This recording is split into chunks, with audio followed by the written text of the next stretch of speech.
मैथिली समस्त स्नेही अनुरागी श्रोतागण राजीवक नमस्कार। श्रोतागण साहित्यिक यात्रा के नव करी लऽ कऽ पुनः हम अहाँ सभक समक्ष उपस्थित भेलहुँ हँ अपना चैनल मैथिली स्नेही के माध्यम से। आजुक जे ई नव करी छै श्रोतागण, ई नव करी के सूत्रधार छथि अपना मैथिली साहित्य के कालजयी रचनाकार श्री हरिमोहन बाबू।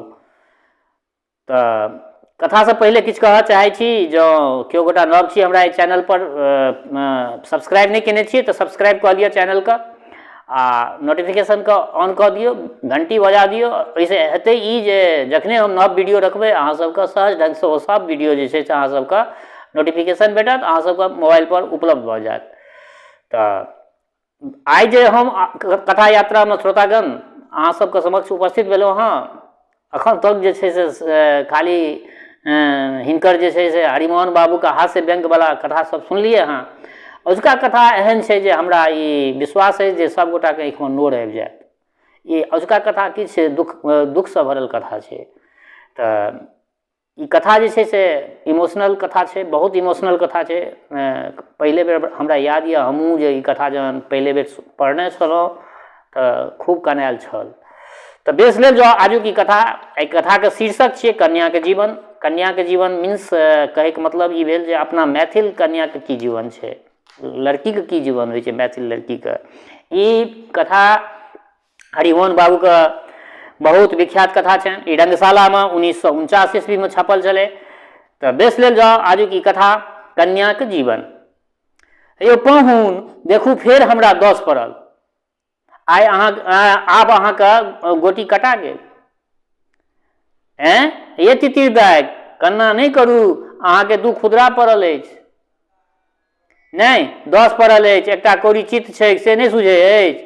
नहीं दूटा कौड़ी चित्त छल, अहाँ कंगना से घुसका देलियै ताहिसँ एकटा पट भऽ गेल। एना बेईमानी नहीं करू, बेईमानी तऽ अहाँ करै छी, हारे लगै छी तऽ अहिना कन्ना करऽ लगै छी।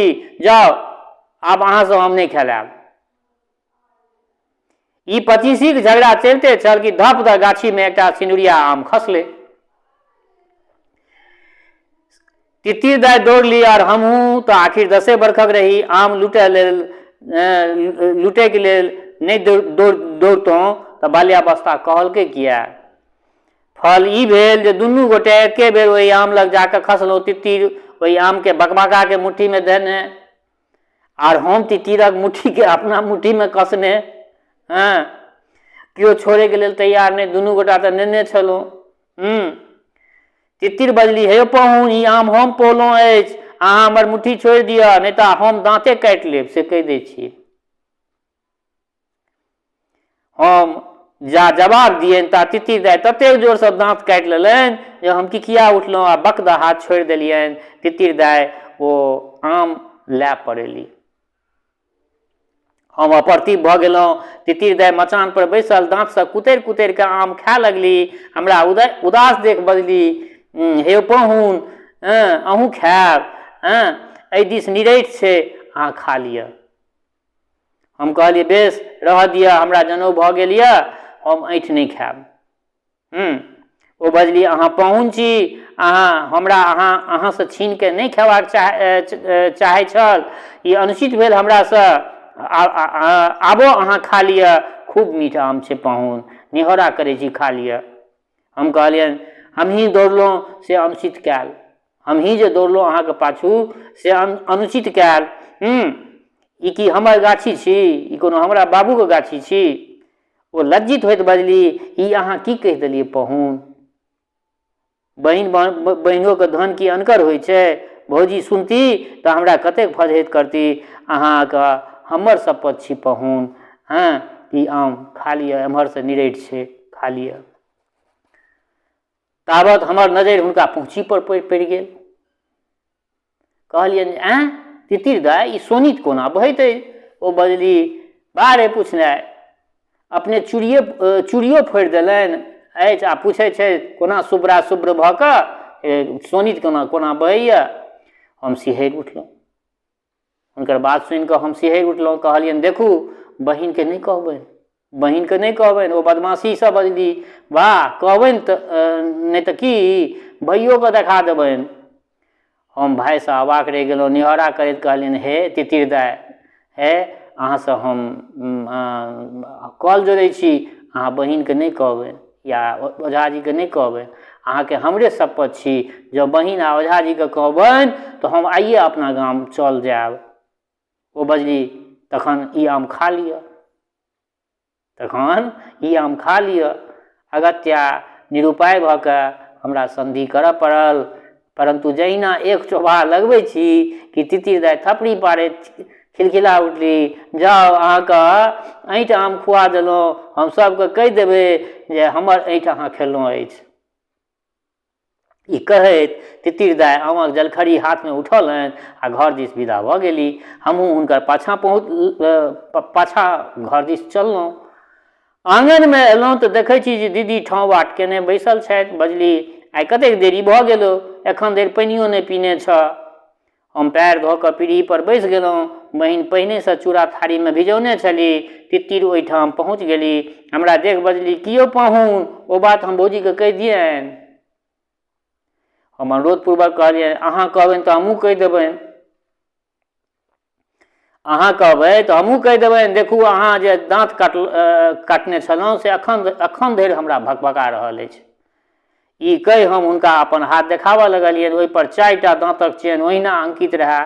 ताबत बहिन एक बाटी आमक रस नेने पहुँच गेली। हमर हाथ देख बजली ई की भेलो अछि। तितिर दाइ ओहिठामसँ पड़ेली आ जाके अमोट पाड़ऽ लगली। बहिनके नहि जानि कोना बुझा गेलनि। ननदिके डटैत बजली जाउ, अहाँके एको रत्ती ज्ञान नहि भेल अछि एखन तक। बियाहक बयस भऽ गेल आ हमरा भायसँ एकपिठिया जकाँ अहाँ झगड़ा करैत रहै छी। काल्हिसँ अहाँके सङ्गे हम गाछी अपना भायके जाइए नहि देबै। एकरा बादक गप नीक जकाँ स्मरण नहि अछि हमरा।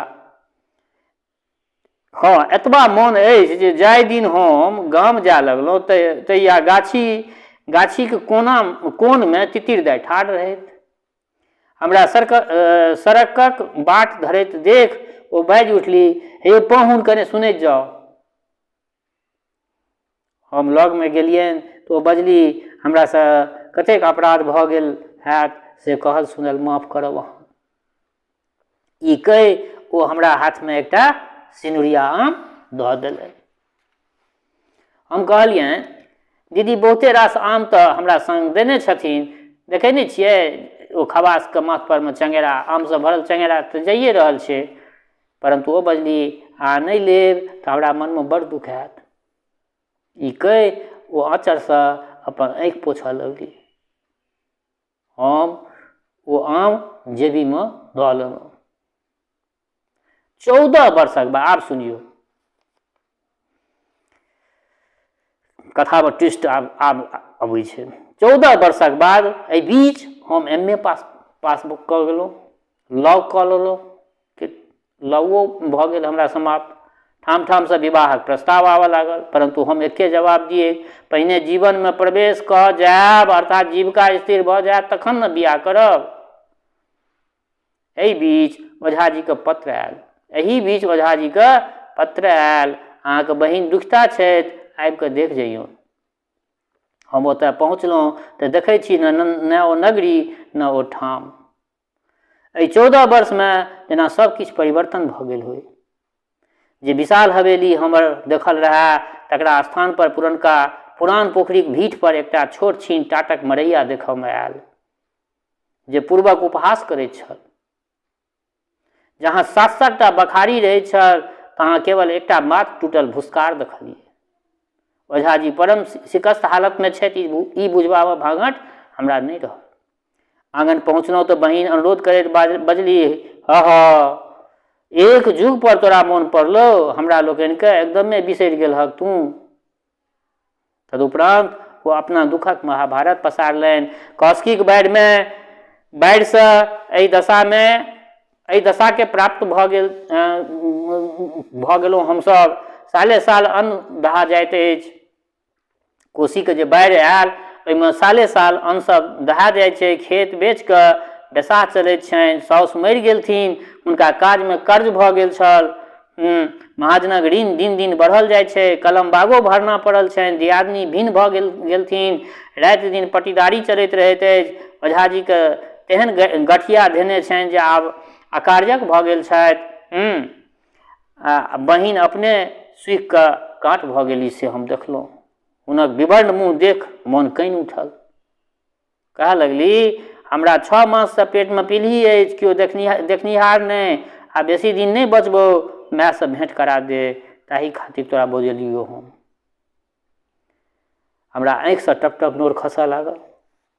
ओ हमर आँखि पोछैत बजली, दूर बता, कनै छ किया? दूर जो, हमहूँ केहन छी जे तोरा अबिते अपन रामायण सुनाबऽ लागि गेलियौ।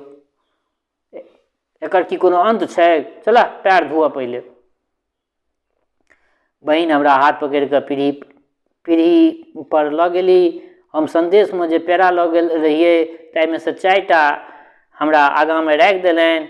ओहिना कोना दितै, तेँ पातिलमे से थोड़े मुरही सेहो बाहर कऽ हमरा आगूमे राखि देलक।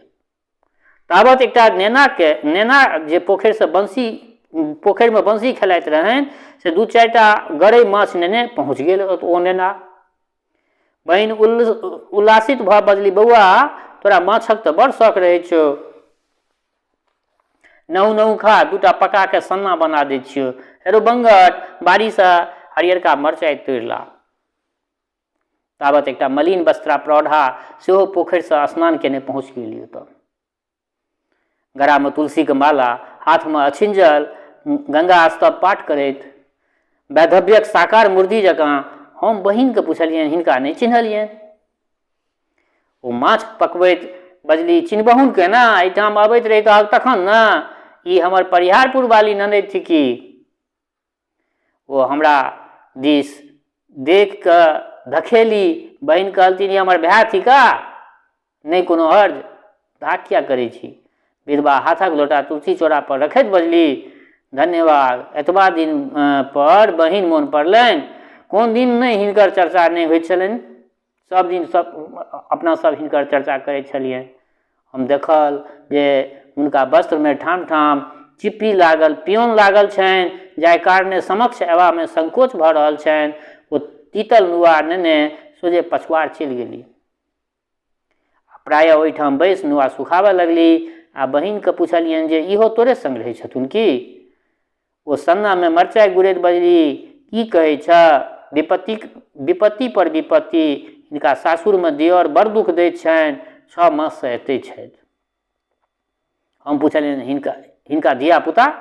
ओ बजली, एकटा बंगट छथिन आ 3टा बेटी कन्या। एकटा बेटी सासुर बसै छथिन, 2टा कुमारिये छथिन। आइ चतुर्दशी थिकै, ई महादेव पूजै छथि, तेँ दुनू बहिन पोखरिसँ माटि लाबऽ चलि गेल छै। हम पुछलियनि जे हिनका स्वामीके की भेलनि? ओ बजली, विधाता हरण कऽ लेलथिन, पूर्णिया जिलामे नौकरी करैत रहथिन, ओहिठाम मलेरिया धऽ लेलकनि। आब हिनका 2टा बेटीके कन्यादान करबाक राति दिन चिन्तामे डूबल रहैत छथि, आ हमहूँ सब रहै छी एहि चिन्तामे।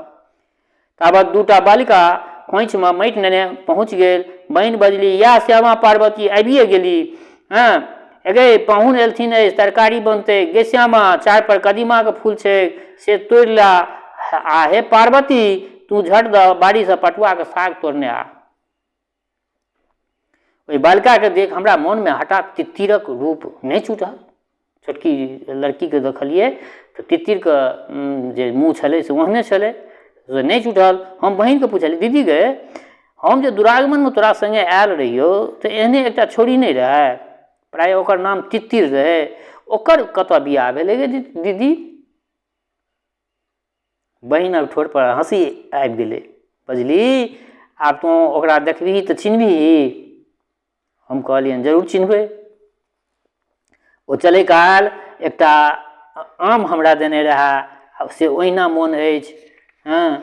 ताबत परिहारपुर वाली सेहो नुआ बदलि कऽ अयली आ माटिक महादेव बनाबऽ लगली। हमरा बुझि पड़ल जेना हुनका शरीरक सबटा सोनी पानि बनि कऽ आँखिक मार्गसँ खसि पड़ल होनि, केवल अस्थि ओ चर्मटा शेष रहि गेल छनि। हम जलखै करी से घोटल नहि जायब। बहिन पंखा होकैत होकैत पूछि बैसली, बौआ तो बियाह किया नहि करै छ? हम कहलियै, मोन लायक कन्या भेटत तखन ने गे दीदी। बहिन हँसैत पुछलथि, हमरा हँसैत बहिन पुछलनि जे केहन कनिया चाहै छ। हम कहलियनि जे ओही तितिर सन, जँ ओकर बियाह नहि भेल होय तऽ ओकरासँ हम कऽ लेब। बहिन बजली दूर बता, तू एके रंग सब दिन रहि गेला, वएह तितिर दाइ तोरा सोहामे बैसल छथुन से नहि चिन्है छहुन। ई सुनैत परिहारपुर वाली लाजा के मुँह झाँपि लेली और हमरा तऽ आश्चर्यक कोनो सीमा नहीं रहल। एतबे दिन में एतेक अंतर, कहाँ वो अज्ञात यौवना, कहाँ ई अकाल वृद्धा, कहाँ वो स्वच्छंद चहके वाली तितिर, कहाँ ई बंगटक माय। हम अविश्वासक स्वर में बहिन के पूछलियै, हैं यह तितिर दाइ थी की? हम आ ई एक संग खेलाइत रहै छलहुँ कलम में। हम एखन जीवन में प्रवेशो नहीं केलहुँ, हमर बियाहो नहीं भेल आ हिनकर सबटा समाप्त भऽ गेलनि। एहि बेर पूर्व परिचित स्वरक किछु आभास सुनै में आयल। यौ पाहुन, अहाँ अपनासँ हमरा किया मिलान करै छियै? अहाँ पुरुष छी और हमरा लोकनि जखने बेटी भए कऽ जन्म लै छी तखने हम सब किछु अवधारि लै छी। ओहि समय नेना में ज्ञान नहीं रहा, तें अहाँसँ बराबरी हम करैत रही। हमरा से जे अपराध भेल हो से बिसरि जायब। अहाँ पुरुष भऽ कऽ कनै छी, हमरा आँखि डबडबा गेल, बड़ा इमोशनल भऽ गेलियै ओ बात सुनि कऽ। ओ कहले अहाँ पुरुष भऽ कऽ कनै छी, दू तखन हमरा लोकनिके धैर्य केना रहतै अहाँ जे कनबै तऽ? जँ हमसभ अपन नोर बहाबे लागी तऽ गामक गाम दहा जायत, पूरा मिथिला दहा जायत, पूरा ई संसार दहा जायत। हमरा सभक जँ आँखिसँ नोर एना जेना अहाँके बहैया तेना जे बहऽ लागत तऽ पूरा ई मिथिला हमरा नोरसँ दहा जायत। तऽ बेस श्रोतागण, ई एकटा रचना छल, बड़ा इमोशनल रचना छल हिनकर हरिमोहन बाबूके। एखन तक हास्य रसक रचना, हँसीवला रचना, व्यङ्गवला रचना सब सुनेलहुँ हँ। आइ एकटा अलग तरहके विधा हिनकर छियै तऽ कथे, परञ्च एकटा अलग तरहके बड़ा रचनामे जे छै से इमोशनल रचना अहाँ सब समक्ष रखलहुँ हँ। केहन लागल अहाँ सबके से अपना प्रतिक्रियासँ अवगत करायब। दोसर बात, हमर श्रोता चाहे गाँवमे रहै छी वा परदेशमे, देशमे रहै छी वा विदेशमे, जतऽ कतौ रहै छी, स्वस्थ रहू, निरोग रहू, अपना आचरणके पवित्र बनेने राखू। माता जनक नंदिनी जगदम्बा माँ वैदेही कृपा सदिखन अहाँ सब पर बरसैत रहे। शुभकामनाक संग जय मिथिला, जय मैथिली।